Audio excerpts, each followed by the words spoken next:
তোমার সাথে কর্কশ ভাষায় কথা বলে, তোমার কোনো কথা সে মানে না, তাহলে শোনো এই পদ্ধতিতে আল্লাহ রাব্বুল আলামিনের ঘোষণা হলো ওয়াল্লাতি তাখাফুনা নুশুজাহুন্না ফাইদুহুন্না ওয়াহজুরুহুন্না ফিল মাদাজি'i ওয়াদরিবুহুন্না। আল্লাহ রাব্বুল আলামিন সূরা নিসার 34 নম্বর আয়াতে কারিমায় আল্লাহ তাআলা বলতেছেন, যেই সকল বিষয়গুলো বর্ণনা করলাম, বলে তোমার স্ত্রী এগুলার একটাও যদি না মানে, তোমার কথা না মানে, তোমাকে সম্মান ইজ্জত না করে, তাহলে প্রথমত তুমি তাকে উপদেশ দাও। ওয়াল্লাতি তাখাফুনা নুশুজাহুন্না, প্রথম থেকে যদি তুমি দেখো তার দ্বারা অবাধ্যতার আশঙ্কা রয়েছে, চরম পর্যায়ের অবনতির দিকে সে যাচ্ছে, তখন তাকে তোমরা সুন্দর সাবলীল ভাষায়, প্রাঞ্জল ভাষায় তখন তাদেরকে উপদেশ দাও, নসিহত দাও, তাকে বুঝাও, সুন্দরভাবে তাকে বুঝাও। ফাইদুহুন্না, এরপর আল্লাহ বলতেছেন বুঝাই না, বুঝানোর পরে যদি দেখো তোমার এই বুঝ সে মানে না, দ্বিতীয় নম্বর পন্থা তুমি অবলম্বন করবে ওয়াহজুরুহুন্না ফিল মাদাজি'i, তাহলে তুমি তাদের বিছানা আলাদা করে দাও। তোমার স্বামী যদি তোমার অবাধ্য হয়, স্ত্রী যদি তোমার অবাধ্য হয়, দেখো তোমার সে উগ্র ভাব দেখাচ্ছে, তখন তুমি তার বিছানা আলাদা করে দাও। তৃতীয় নম্বর হলো ওয়াদরিবুহুন্না, এরপরে তাদেরকে প্রহার করো, আঘাত করো। এই হলো কোরআনে কারীমের আয়াতের তরজমা। ইসলাম কত সুন্দর, ইসলাম কত সুন্দর শিক্ষা, সুশিক্ষা আমাদেরকে দেয়। খেয়াল করেন, আল্লাহ রাব্বুল আলামিন বলতেছেন, এ আমার বান্দা শোনো, এই তিনটা কাজ তোমরা একসাথে করতে পারবে না। প্রথম নাম্বার ছিল উপদেশ, দ্বিতীয় নাম্বার বিছানা আলাদা করে দেওয়া, তৃতীয় নাম্বার আঘাত করা। আল্লাহ তাআলা বলতেছেন এই তিনটা কাজ একই টাইমে একই সাথে তোমরা করতে পারবে না। এক নাম্বার। দ্বিতীয় নাম্বার হলো এই তিনটার সিরিয়াল, মানে সিরিয়াল ঠিক রাখতে হবে, উলট পালট করা যাবে না, আগেরটা পরে পরেরটা আগে এমন করা যাবে না। আচ্ছা, এবার আসেন কোরআনে কারীমের যে আয়াতের মাধ্যমে তিনটা উপদেশ আল্লাহ আমাদেরকে দিয়েছেন। প্রথম নম্বর উপদেশ হলো তোমরা তাদেরকে উপদেশ দাও, যদি উপদেশ সে মানে। দেখো তুমি যে কাজগুলো করো, বাইরে পরপুরুষের সাথে ঘোরাফেরা করো, ঠিক মতো পর্দা পোষিত করো না, ইসলামের বিধিবিধান মতো জীবন যাপন করতেছো না, সুন্দর আমার কথা মানতেছো না, সুন্দরভাবে বোঝাও। যদি তোমার এই উপদেশ, এই নসিহত সে যদি মানে, তাহলে দ্বিতীয় নম্বর পন্থা, অর্থাৎ তার বিছানা আলাদা করার প্রয়োজন নাই।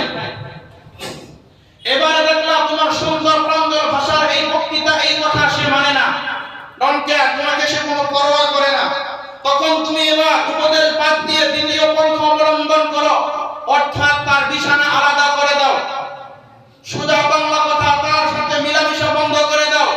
যদি ওই নারী, ওই মহিলার আত্মমর্যাদা বোধ থাকে যে আমার স্বামী আমার সাথে রাগ অভিমান করে, সে আমার সাথে রাত্রি যাপন বন্ধ করে দিয়েছে, মিলামিশা বন্ধ করে দিয়েছে, আমার বিছানা পরিত্যাগ করেছে, আত্মমর্যাদা বোধে যদি ওই মহিলার সংশোধন হয় তো ভালো, যদি না হয় প্রথম নম্বর নসিহত শেষ হয়ে গেল। দ্বিতীয় নম্বর পন্থা, বিছানা আলাদা করলেন, বেডরুম আলাদা করলেন, তারপর সে মানে না, এরপর সে বাইরে যায়, ঘোরাফেরা করে, অন্য পরপুরুষের সাথে সম্পর্কে সে জড়িয়ে যাচ্ছে, কোনোভাবে ফিরে আসতেছে না। তৃতীয় নম্বর আল্লাহর হাবিব বলেছেন এবার তোমরা তাকে আঘাত করো, এবার তোমরা তাকে আঘাত করতে পারো, প্রহার করতে পারো। এই হলো প্রথম সূরা। দ্বিতীয় নম্বর সূরা শরীয়তের নিয়ম নীতিমালা হলো সিরিয়াল ঠিক রাখতে হবে। তুমি দেখেছো অফিসে যাওয়ার সময় রমনা পার্কে তোমার স্ত্রী আরেক পরপুরুষের সাথে কথা বলতেছে, বাসায় আসার পরে তার চুলের মুঠি ধরে প্রথম তাকে আঘাত করতে নিষেধ করেছে। প্রথম শর্ত ছিল তাকে বোঝাও, সিরিয়াল ঠিক রাখতে হবে, না বুঝাইয়া প্রথমেই বাসায় এসেই আপনি তার সাথে রাত্রি যাপন করতেছেন না, বিছানা আলাদা করে দিয়েছেন। শরীয়ত বলছে না, সিরিয়াল ঠিক রাখো, প্রথম তাকে বোঝানোর দায়িত্ব তোমার, বিছানা আলাদা করার দায়িত্ব তোমাকে শরীয়ত দেয় নাই। এরপরে বিছানা আলাদা করবে দূরের কথা, অফিস থেকে বাসায় আসার পরে আগের চুলের মুঠির মধ্যে ধরে, কোথায় গিয়েছিলে আজকে? তোকে দেখলাম এই জায়গায়। এই যে তার প্রতি আঘাত শুরু হয়ে গেল।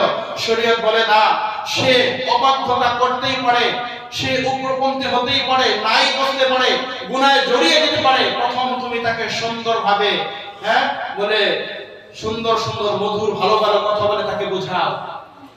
এরপরে না বুঝলে তাকে বিছানা আলাদা করো। এরপরে না বুঝলে তাকে প্রহার করো। প্রহার কেমন করবে?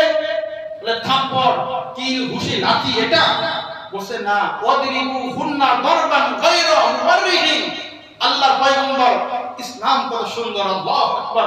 ইসলাম বলতেছে ওয়াদরিবু হুন্না দরবান, তোমরা তোমাদের স্ত্রীদেরকে প্রহার করবে এমন ভাবে গায়রা মুবাররিহিন, যাতে তাদের শরীরে কোনো দাগ পড়ে না যায়।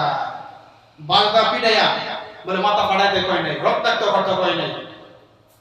বলছে এমন ভাবে, মানে আঘাত তোমাকে তো প্রহার করার উদ্দেশ্য ছিল এই যে তোমার স্ত্রীকে শাসন করা, তাকে সতর্ক করা, তাকে মার ধর করা, কেলু দেওয়া, থাপ্পড় দেওয়া, চেহারার মধ্যে আঘাত করা। এটা ইসলাম তোমাকে দেয় না। আল্লাহ রাসূল সাল্লাল্লাহু আলাইহি ওয়াসাল্লাম বলেছেন যে তোমরা যদি তাদেরকে ভাবে অনেক করাঘাত করো, তখন তোমরা যখন আবার রাত্রি বেলায় সুম্মা ইউজামিউহা ফি আখিরিল ইয়াউম, তোমাদের কি লজ্জা করে না এভাবে নিজের স্ত্রীকে, প্রিয়তমা স্ত্রীকে রক্তাক্ত করে, রক্তে রঞ্জিত করে মেরে আবার রাতের বেলায় তার বিছানায় গিয়ে তার পাশে তুমি শয়ন করবে? তোমাদের তো লজ্জা থাকা উচিত।